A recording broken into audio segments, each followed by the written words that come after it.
What is the goal of Tau and of decentralization? In all existing decentralized networks, there is some big elephant in the room of something very centralized that everyone somehow ignores, maybe not everyone, which is the centralized development team. How can we seriously take a decentralized economy like, I don't know, Bitcoin, controlled by a bunch of computer geeks like me? How can it be any wide enough shoulders to carry the whole world?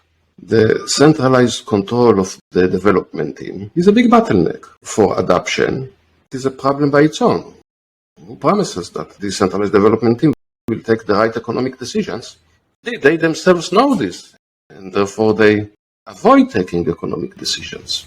How can we decentralize in a sound way, in a constructive way, how the network itself should be like? And that's what we do. So to say that in another way, the goal is, as you said, to take control away, but not from everyone, but to take control away from any kind of centralization and distribute it to everyone who participates in a network. And the example that you gave is like Bitcoin or other economic networks, so that way everyone has a stake in deciding not just what the network does or what the organization does, but how it is coded, even participating in the development and building of that network. True? That's right. You can look at it from another angle, from the angle of software in general, not necessarily decentralized networks. Software is there for one and only one thing, which is the users. Software is only for the users.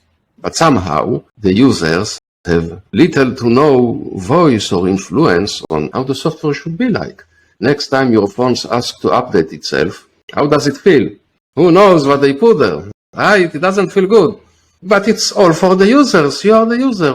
Why you don't have control over this? Well, there are very serious theoretical, practical, social problems associated with it. You can ask, how can a large group of people, a whole audience, take any collaborative decision, whether it's blockchain or software or anything? That's a big problem by its own. And then you have an even bigger problem. How can a large group of people not only take a decision together, but even have a discussion? How can 1 million people have a meaningful discussion altogether? And those are indeed problems that we address.